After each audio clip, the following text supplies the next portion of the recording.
her to do. So that happens in friendship and in the church.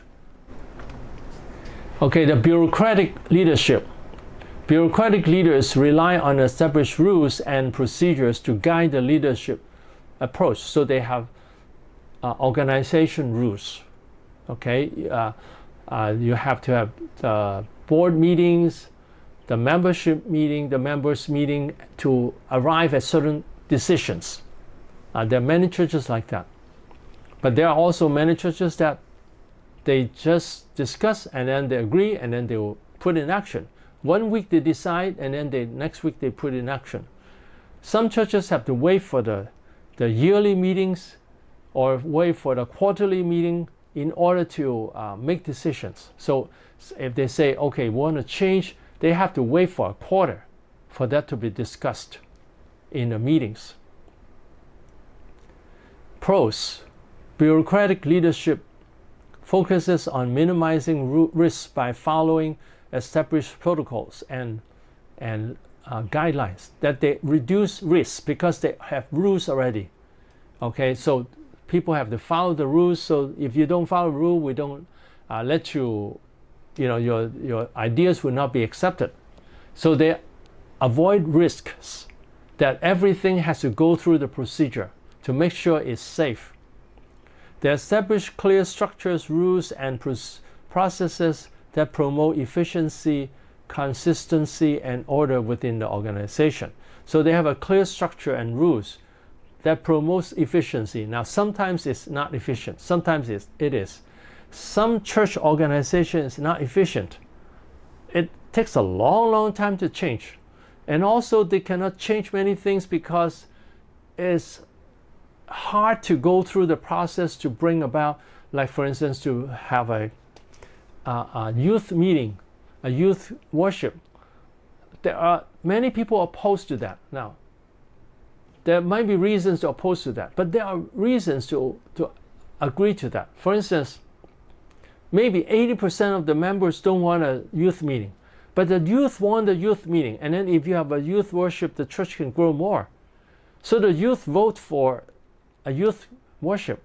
But most of the people, the adults, don't want a youth worship. They just want the youth to mingle with them, and they feel better because they see the youth. The youth are more energetic and happy, and so they like the youth to be together with them. So they always vote against the youth worship.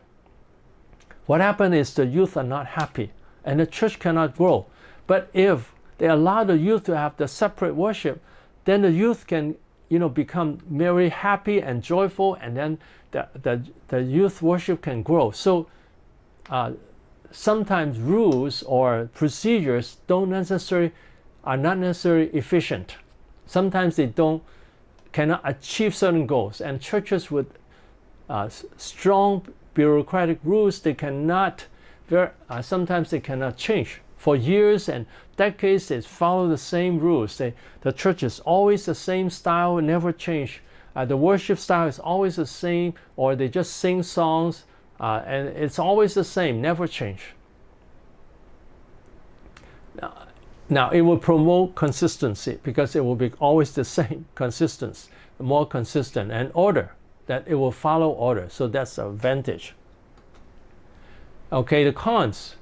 These leaders tend to prioritize adherence to established rules and procedures over adaptability. So they would prioritize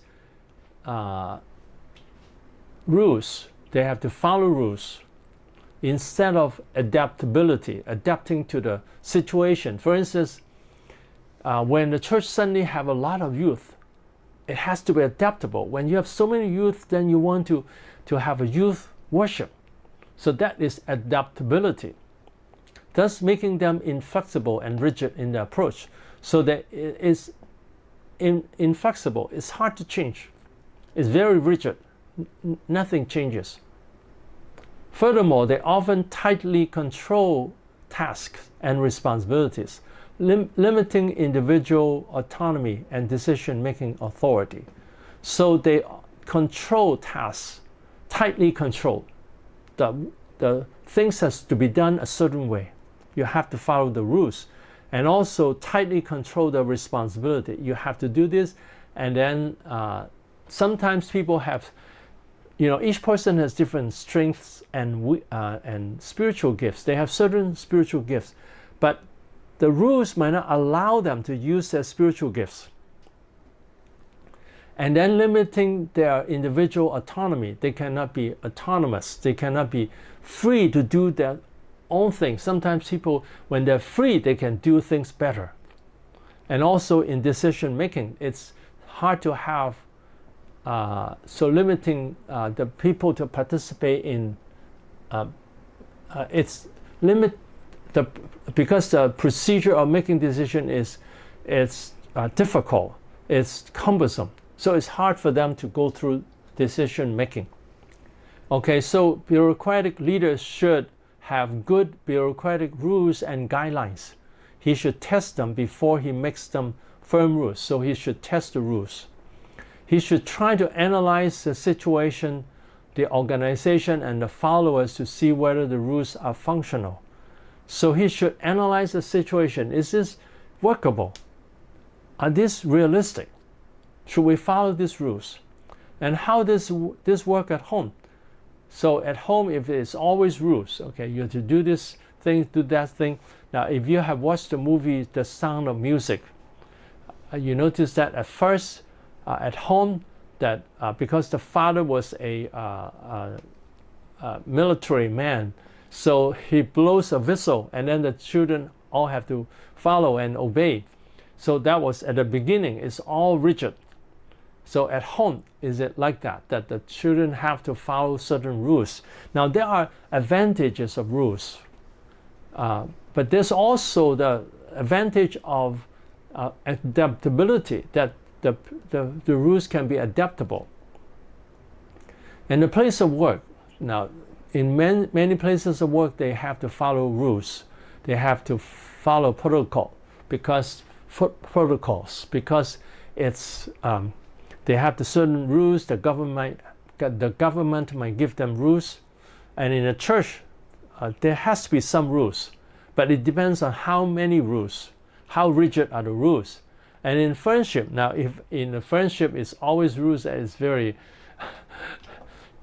it's not like a friendship relationship. It's you have to tell me ahead of time to ask for a time that we can be together, that we have a date, that it has to be rules. Okay, democratic leadership. Democratic leaders involve others in the decision-making process and encourage collaboration, so they all make decisions together and gather all the information together. Pros, they include team members in decision-making and foster a sense of ownership and commitment in the team. So when people are involved in decision making, they feel ownership of the organization or the church. They feel they're part of the church or organization, and then they are all more committed. If this is my project, people are generally, they are more committed if it is their project. It is their idea to do this. For instance, if some people really are zealous to have a youth meeting, and then you let them have the youth meeting, then it's his project. He's very happy. Of course, we need to encourage them. This is God's project. It's also your project because you really are motivated to do it. It's not wrong that we are motivated to do certain things. It's not wrong because it can come from God. And the main thing is that he should have a relationship with God, and he should have the inspiration from God to do that. Moreover, this leadership approach helps employees feel valued. They feel they are important. They feel that the boss would value them and have a voice. They can speak. They have a voice that people will listen to them. In essence, this leads to increased job satisfaction and motivation. So they are more satisfied in the job, in what they're doing, and in motivation. Okay, and then the cons. Democratic styles of leadership can be slower due to discussion and consensus building to build up to make decisions and to have a consensus, it takes time. Democratic leadership can lead to disagreements and conflicts because sometimes people disagree. So they need to discuss. Among team members may also, that it could arise among the team members, just requiring effective conflict resolution. For instance, even discussing about whether they should have a youth worship. They might argue, and then some people may shout and yell. Now, of course, there should be teaching that they should talk gently. They just express their views and to respect the views of the other people. And then, but in the process, some people might say, you try to divide the church, you try to split the church. So then it can cause conflicts. Now, I have seen a church that, they want to use the cell group method of following up on people. And then those people who don't like the cell church, they really are against it. And then the church is split. So that's something not good. If it causes a split of church. So people should learn to have a wider mentality, to accept other people's point of view, to see the advantage of, for instance, having a youth worship and having different, approach to ministry. So that is a good mentality. Democratic leaders should learn to analyze the situation in order to discern whether the ideas of the people are workable and good. So he should be able to achieve the situation. To analyze the situation so to discern whether the ideas are good or workable. So he should be able to analyze it. Because sometimes when people give ideas, the ideas may not be good and might not be workable. So as a leader myself, sometimes people give me ideas, suggestions. I have to be able to analyze whether this is workable. If it's not workable, I need to how to explain to them, to let them think about the disadvantage of this method. But we should, as a leader, we should also not to be just talking about the negative things when they give suggestions. We should first think about the advantage of this approach, their advantage of this approach. And so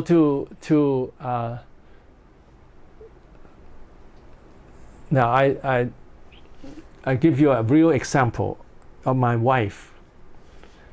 Now this is my second wife. My first wife passed away. And then when we have after we got married, and then she suggests that we go to the beach, we go to different places to take photos. Actually, we take the photos ourselves. We put a tripod there and then take the pictures ourselves. And then she suggests that we'll go to the beach. And I said, well, when we go to the beach, the sand will be blown to the camera. And also the feet will be dirty with the sand. And then she thought about it, and later, in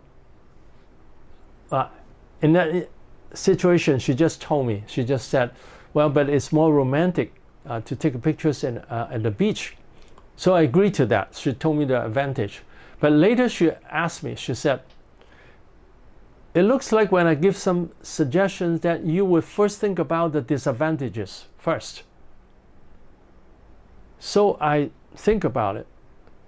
And I said, yeah, that's true in some instances. That immediately I think of the sand and I think of it as a problem instead of thinking from her perspective.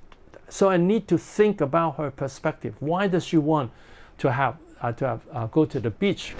Okay, so after that, I pay attention to what she suggested, and I asked her why she wanted to do that. And also I tell her my concerns, so that way that we're more democratic. Now, I'm not a autocratic person, But it was just my way of saying, well, I thought of the problem first. So I hope we all would think about this. Many people, they have a tendency to first say no before they think about the whole situation. So instead of saying no first, we can say, okay, please tell me why you want to do that. What are the advantages of following that? So we should ask people what are the advantages, so that we can have a wide perspective instead of just saying, well, it's too difficult. So I hope that we learn this. Now, it's very natural for many pastors, for many husbands to be, or even for many wives, to always say no to suggestions. Like the children say, well, let's go for a trip. The parent would say, well, it takes too much money. We don't have money. We don't have time. So immediately he would think of the problem, or the members say, well, let's have I want to suggest the idea of having a youth worship, and the pastor would say, well, it will split up the church, and it's all kind of difficulties, and the youth cannot take care of themselves, and all kinds of problems, that they raise. So we want to, now youth worship are not necessarily taken care of by the youths, but in a youth worship generally, that you have the leaders leading them, but also you have the youth doing part of the worship so that they feel part of it. So that's what I meant, that they also participate in the worship. So this is something that we need to learn to listen to people, to have a wider perspective, okay?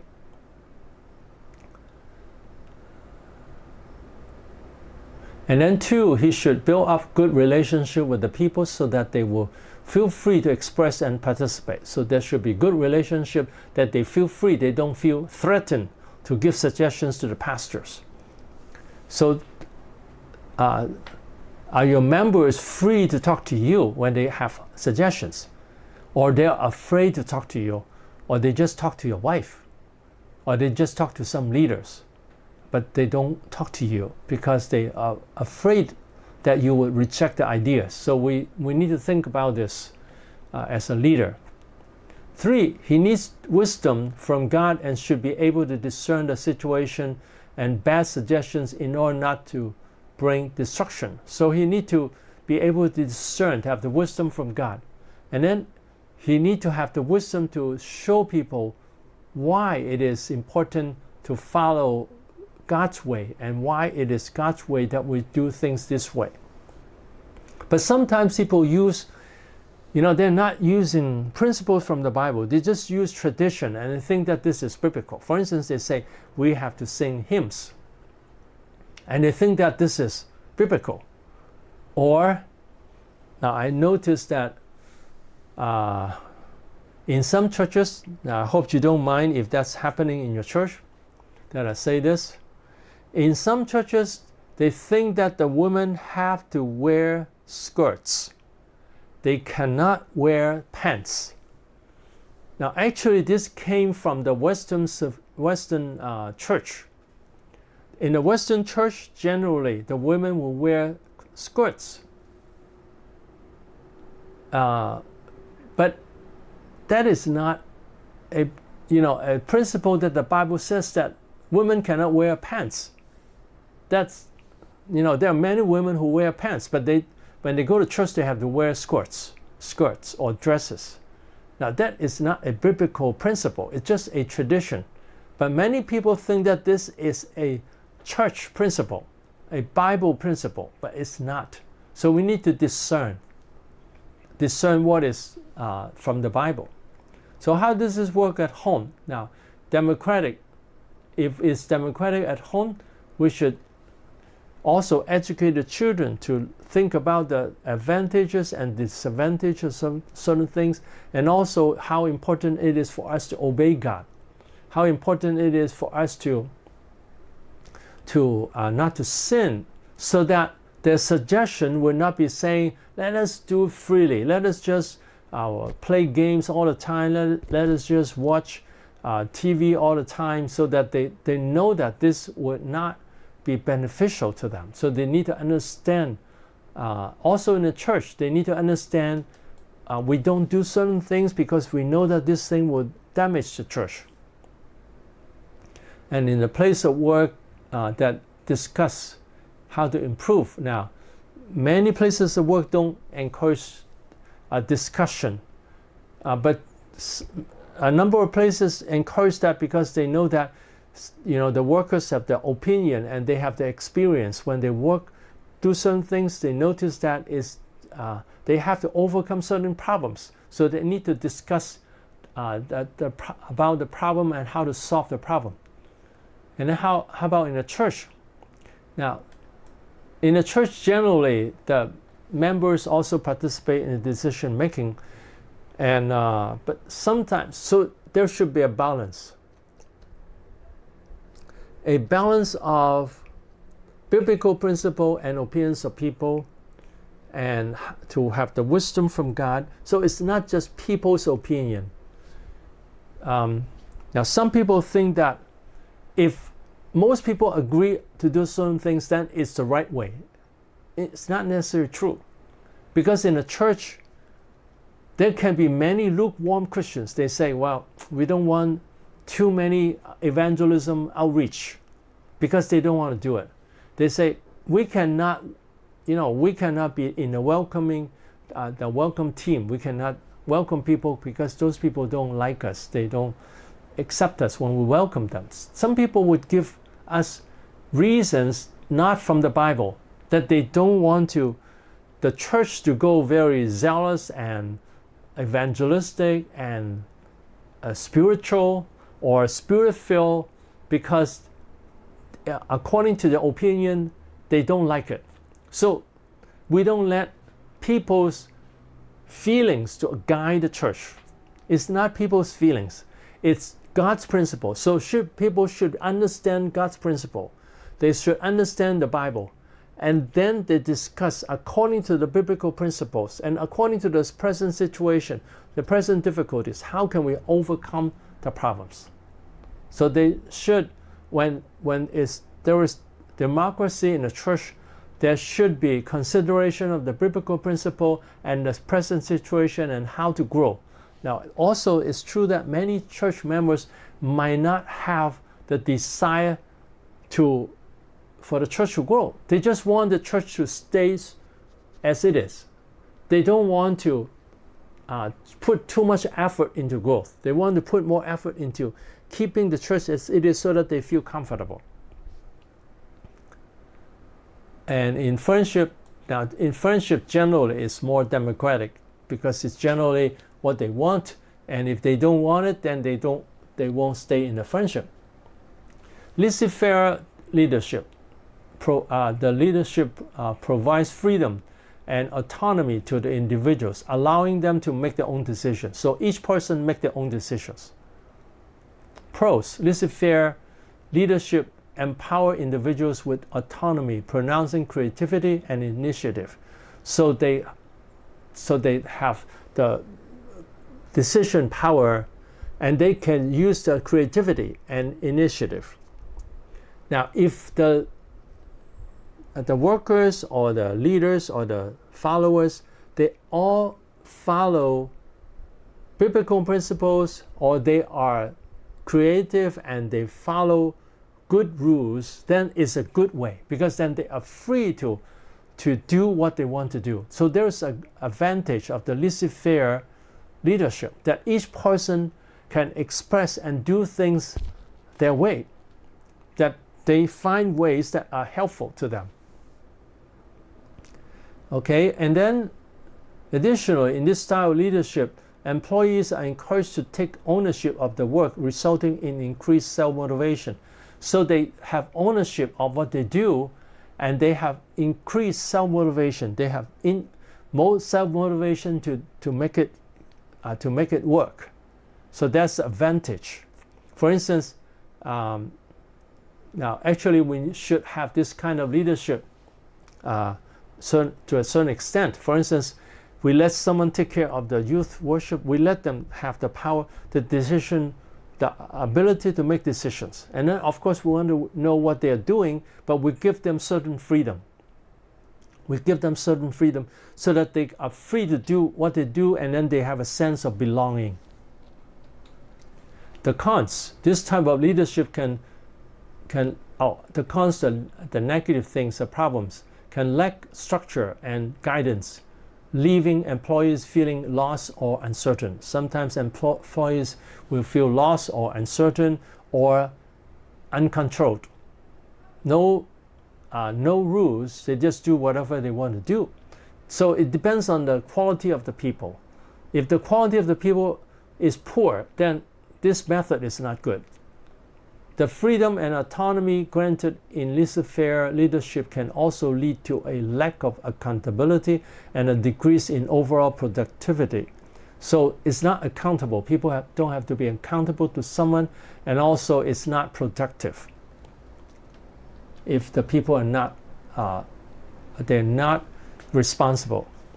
So the laissez-faire leader should discern if this style of leadership works in a situation. It will work if the followers are responsible and they are capable. If it does not work, you should switch to another style. Sometimes people use this style because they just don't supervise the people. Now, sometimes people just don't supervise, and then they use this style. So this is not a good reason, because they just don't know how to do it. So how does this work at home? Now, at home, sometimes they just let the children and the spouse do whatever they want to do. It's not a good way, because if they don't transform the children, that they don't have good guidance, then they just do whatever they want. It might not be good.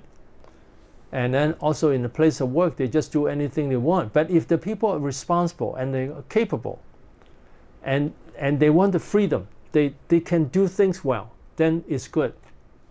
In a church, in certain situation, it's good if they are capable and responsible and they love God, and then they are responsible for a department, and then they make, they are free to do things to make this department strong. But at the same time, there should be accountability, that they should be accountable and tell the leaders what they are doing and why they're doing it, and report to them the real situation.